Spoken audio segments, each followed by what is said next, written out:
युद्ध में जाने से पहले कैप्टन विजयन थापड़ ने अपने परिवार के नाम एक चिट्ठी लिखी थी, जिसमें उन्होंने कहा था कि उनके परिवार को द्रास जाकर वो जगह देखनी चाहिए, वो ऊंचाई देखनी चाहिए जहां भारतीय सेना और उनके बेटे ने उनके बेहतर कल और आज़ाद कल के लिए देश के लिए लड़ाई लड़ी। ना तो उनको कभी इस बात का शक था कि वो सेना में जाएंगे, ना ही हमको कोई दूसरा सुझाव आया। एक 22 साल का आर्मी ऑफिसर, 22 साल में तो आपका करियर स्टार्ट होता है। 22 साल में तो you plan your future, you plan your career. लेकिन उसने तो ये कहा कि मैं 22 साल में जो है ये ज़िंदगी तो मेरी गई, जाने दो, लेकिन अगली ज़िंदगी भी अगर मैं इंसान बना तो मैं फिर फौजी बनूंगा।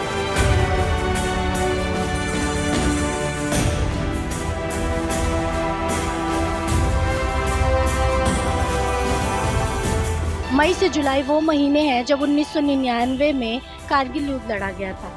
भारत हर साल 26 जुलाई को कारगिल विजय दिवस के रूप में मनाता है, जब इस युद्ध में शहीद हुए वीरों को याद किया जाता है। लेकिन कुछ जगह है, कुछ चौराहे और कुछ गलियां ऐसी भी है जहां इन वीर शहीदों की गाथा हर रोज गूंजती है। इस वक्त हम मौजूद है नोएडा सेक्टर 29 के विजयन चौक पर, जो समर्पित है कारगिल युद्ध के वीर शहीद कैप्टन विजयन थापड़ को, जहां उनकी वीरता और देश के प्रति उनके बलिदान की गाथा हर रोज गूंजती है। देखिए, माँ बाप होने के नाते ना हमारा कोई दिन अलग नहीं है। हमारा दिन उनकी याद से स्टार्ट होता है और वो हमारे साथ ही रहते हैं। हमने कभी ये महसूस नहीं किया कि वो हमारे साथ नहीं है। वो इसी घर में है, आप देख लीजिए, चारों तरफ उनकी वो मिलेगी। तो ये जो थी बाकी जो है, हमें इस बात की खुशी है कि इन 3 महीनों में वो पूरा भारतवर्ष उन्हें याद करता है, पूरा भारतवर्ष। कैप्टन विजयन थापड़ सिर्फ 22 साल के थे जब वे 29 जून 1999 को कारगिल युद्ध में शहीद हो गए। यह युद्ध भारत का पहला ऐसा युद्ध था जिसे टीवी पर दिखाया गया था। वे उन 527 भारतीय सैनिकों में से सबसे कम उम्र के सिपाही थे जिन्होंने वीरता से लड़ते हुए अपने प्राण त्याग दिए थे। वे राजपुताना राइफल्स की 2nd बटालियन में थे और नौल की लड़ाई में शहीद हुए। उन्हें उनकी बहादुरी के लिए मरणोपरांत वीर चक्र से सम्मानित किया गया।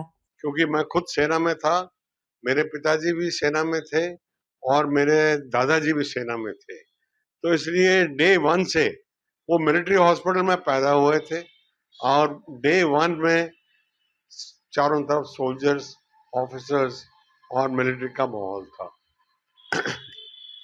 ना तो उनको कभी इस बात का शक था कि वो सेना में जाएंगे, ना ही हमको कोई दूसरा सुझाव आया। विजयन एनक्लेव में मौजूद कैप्टन विजयन थापड़ का घर अब उनकी बहादुरी और उनके बचपन के किस्सों का एक म्यूजियम बन चुका है, जहां उनके माता पिता हर रोज उनकी यादों के बीच रहते हैं और उनकी बहादुरी के किस्से कभी मीडिया को तो कभी किसी इवेंट्स में जाकर सुनाते हैं। कैप्टन विजयन का नाम सुन के सबसे पहले कौन सी उनकी मेमोरी है, बचपन की या फिर जब वो आर्मी में गए? थ्रू आउट द जर्नी कौन सी मेमोरी आपको सबसे पहले याद आती है उनका नाम सुनते ही? उनका नाम सुनते ही मेरे को सबसे पहले तो अपने बेटे का फोटो एकदम सामने आ जाता है, उसका चेहरा एकदम सामने आ जाता है कि वो कितना गुड लुकिंग था, स्ट्रॉन्ग था और बहुत सी क्वालिटीज थी उसमें, लेकिन देखने में बहुत सुंदर था और वेरी प्लेजेंट ऐसा बच्चा था। और बाकी तो जैसे बाकी बच्चे होते हैं, he was an ordinary child. हर साल जून के महीने में कर्नल वीरेंद्र थापर 16,000 फीट की ऊंचाई चढ़ने की तैयारी करते हैं। ये वही ऊंचाई है कारगिल के द्रास में, जहां उनके बेटे विजयन थापड़ ने कारगिल का युद्ध लड़ा था और वो वीर शहीद हुए थे।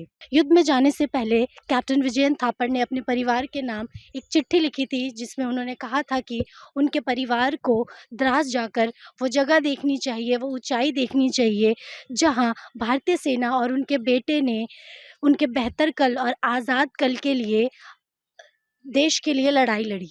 उस दिन से हर साल थापर परिवार कारगिल युद्ध के महीने में द्रास जाते हैं, लेकिन इस साल हाल ही में हुई हार्ट सर्जरी की वजह से वीरेंद्र थापर ये चढ़ाई नहीं चढ़ सकते जो वे पिछले 25 वर्षों से हर साल करते आ रहे हैं। कैप्टन विजयन थापर का निकनेम रॉबिन है। ये नाम उनके पिता वीरेंद्र थापर ने उन्हें हॉस्पिटल में देखते ही रख दिया था। उनके घर में लगी रॉबिन बर्ड की अलग अलग रंगों और साइज की तस्वीरें इस बात को दिखाती है कि किस तरह से उनका घर, हर एक तस्वीर, उनका हर एक सामान उनकी एक कहानी बताती है। कैप्टन विजयन थापर की माँ तृप्ता थापर का कहना है कि उन्हें लगता है कि उनका बेटा हमेशा उनके बीच मौजूद है। विजयन थापर की खुशबू उनको घर के हर सामान से आती है। तो रॉबिन जो है एक बर्ड होती है, तो उसके अंदर कुछ कुछ वो रॉबिन का वो चीज थी बर्ड की, और उसको एनिमल से बहुत ज्यादा प्यार था। Like he had a dog, a pet dog, always use to have, कभी डोबरमैन कभी डैश हाउंड, तो उससे बड़ा उसको प्यार रहता था।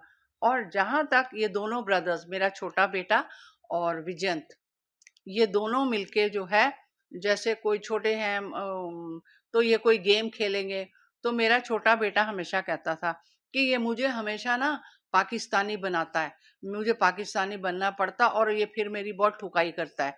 सो ये बड़ी छोटी छोटी ऐसे हादसे हैं, छोटे छोटे इंसिडेंट्स हैं जो मतलब आप सुनते हो तो उससे भी आपको पता लगता है कि उसके माइंड में क्या चल रहा था।